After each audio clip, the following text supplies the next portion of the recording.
नमस्कार. रेड्याच्या मुखातून वेदांचं उच्चारण बघून सभा सन्न झाली आहे. प्रत्येकाला एकच प्रश्न पडलाय, कसं शक्य आहे? ज्ञानदेवांच्या पाठीवर उठलेले वळ हा चमत्कार, जादूटोणा असं काहीतरी समजून ज्ञानेश्वरांच्या मोठेपणाला झाकू पाहणारी सभा आता चक्क रेड्याच्या मुखातून वेद वदताना ऐकत होती. उपस्थितांच्या मनामध्ये शंका असतील आणि मान्य करायचं नसेल तरी बहुसंख्य लोक मात्र या चमत्कारापुढे अक्षरशः अवाक झाले होते. मी अजून अवाकच म्हणतोय, नतमस्तक नाही. खरं तर याला काय उत्तर द्यावं हेच कळत नव्हतं. सगळे गप्प होते. रेड्याच्या मुखातून एक एक ऋचा अशा भराभर भराभर भराभर बाहेर पडत होत्या आणि बराच काळ झाल्यावर मुक्तेनं ज्ञानदाचा हात पकडला. म्हणाली, दादा पुरे, आता जाऊया आपण.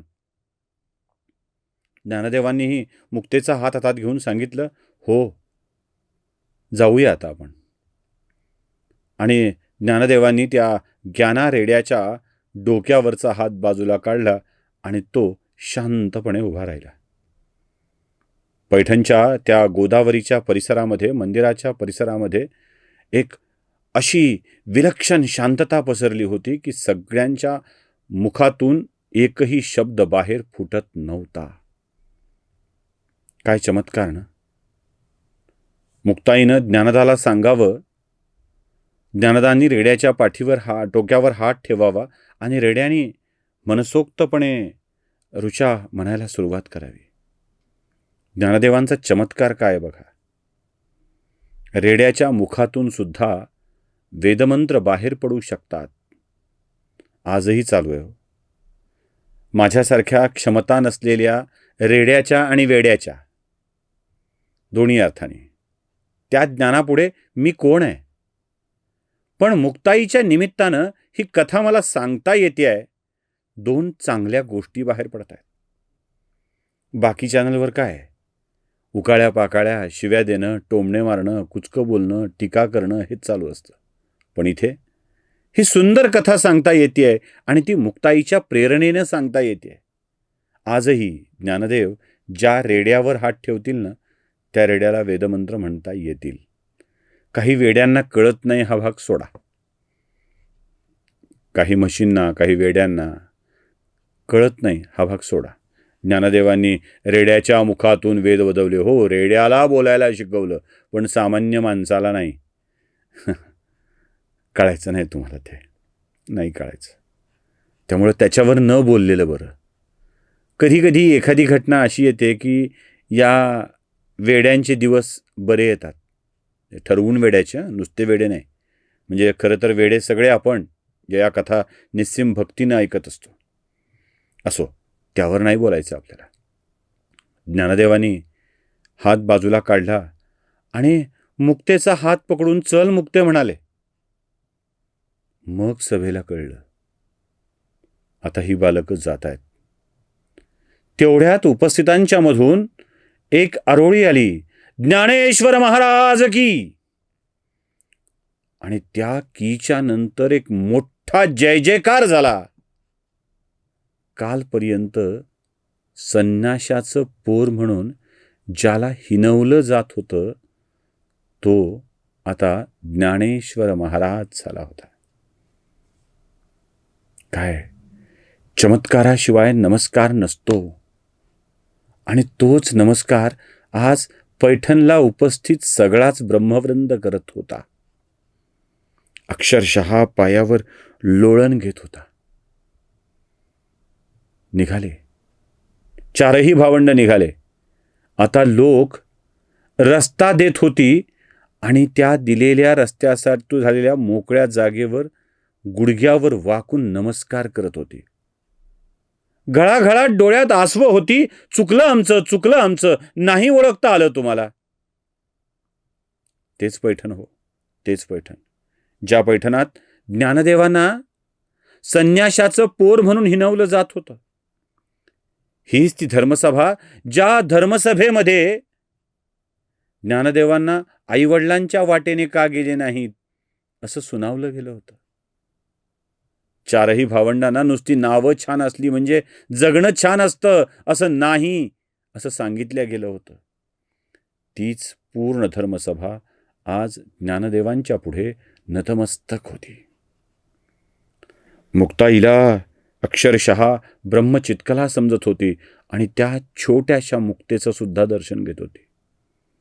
12-13 वर्षाचं पोर ज्ञानदेव आणि 7-8 वर्षाची मुक्ताई, काय वय असेल ना.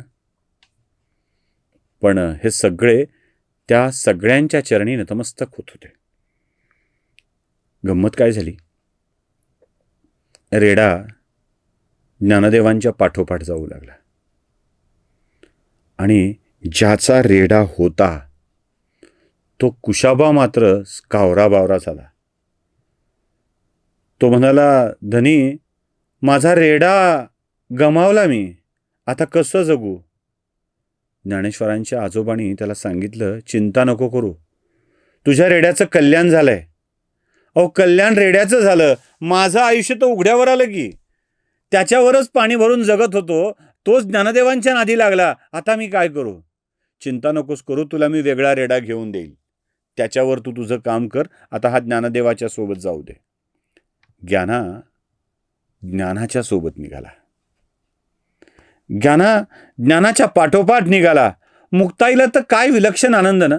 त्याच्या इकडून फिर तिकडून फिर, त्याच्या पाठीवरून हात ठेव, इकडे हात फिरव करत करत त्यांचा प्रवास सुरू झाला. पण तेवढ्यात पैठणच्या धर्मसभेतल्या विद्वानांनी ज्ञानदेवांना थांबवलं. म्हणाले, थांबा, चुकलं हो आमचं. नाही ओळखता आलं तुमचं मोठेपण, नाही कळालं आम्हाला. आम्ही अज्ञानी, आम्ही मूढ, आम्ही नालायक. खरं तर धर्म आम्हाला समजलाय असं वाटत होतं, पण धर्म आम्हाला समजला नव्हता. धर्म तुम्हालाच ठाऊक होता. जगद्गुरु तुकोबराय यांनी हेच वाक्य पुन्हा फार ठामपणे सांगितलं. वेदांचा तो अर्थ आमासीच ठावा. होय, ते वेदांचा भार वाहत होते आणि धर्म यांना समजला होता. धर्म हे सांगत होते. ज्ञानोबरायांना म्हणाले, कळलंच नाही आम्हाला, चुकलंय आमचं. खरं तर ही धर्मसभा शुद्धीपत्र देण्याच्या लायकीची पण नाही आहे. आम्ही काय शुद्धीपत्र देणार तुम्हाला. प्रत्यक्ष व्यासांना शुद्धीपत्र देता येतं या धर्मसभेतल्या माणसांच्याकडून. प्रत्यक्ष ईश्वराला काय शुद्धीपत्र द्यावं आम्ही. बस ज्ञानदेवा, तुम्ही मागायला आला होतात, ही औपचारिकता आहे म्हणून शुद्धीपत्र देतोय, घ्या हे शुद्धीपत्र. ज्ञानदेवांनी त्या शुद्धीपत्राकडे बघितलं आणि नम्रपणे नकार दिला. म्हणाले, विद्वत जन हो, हे शुद्धीपत्र मला नको आहे. मला काय कोणालाच नको आहे. का रागावलात. आम्ही चुकलोच आहोत, पण माफी मागतोय, पाय धरतोय. नाही म्हणू नका, हे शुद्धीपत्र घ्या. ज्ञानदेव म्हणाले, विद्वज्जन हो, उत्तर फार छान आहे. सगळ्यांनी ऐकावं असं आहे आणि सगळ्यांना कळावं असं आहे. ज्ञानदेव म्हणाले, विद्वज्जन हो, आम्ही आमच्या व्रतबंध संस्कारासाठी आपल्याकडे आलो होतो. तुम्ही सगळ्यांनी सगळी धर्मग्रंथ तपासून बघितली. सगळ्यांनी सगळी धर्मग्रंथ तपासून बघितली.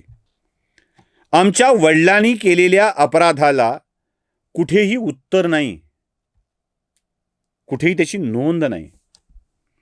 म्हणजे आमचा व्रतबंध संस्कार हा धर्मबाह्य असेल, वेदबाह्य असेल.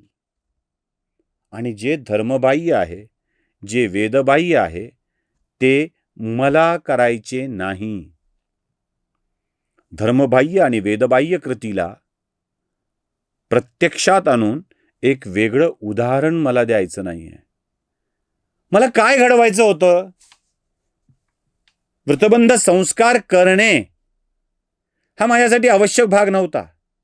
पण ज्या कारणाने तुम्ही आमच्यावर बहिष्कार घातला होता, या सगळ्यातून दूर लोटलं होतं, तो बहिष्कार हटणं आवश्यक होतं. व्रतबंध संस्कार करणं नाही. काय बघा ना कसं असतं. म्हणजे व्रतबंध संस्कार ही ज्ञानदेवांच्यासाठी आवश्यक असलेली गोष्टच नव्हती मुळी. काय होतं, ज्या कारणांनी अनावश्यकरित्या बहिष्कार घातला होता, तो बहिष्कार दूर आणतो ना, ते नको यायला.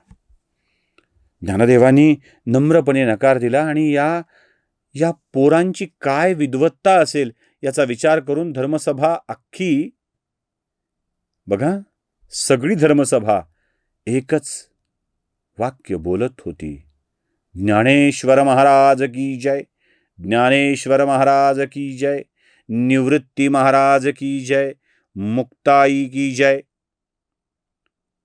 8 वर्षापासून 13-14 वर्षापर्यंतच्या पोरांचा जय जयकार ती धर्मसभा करत होती.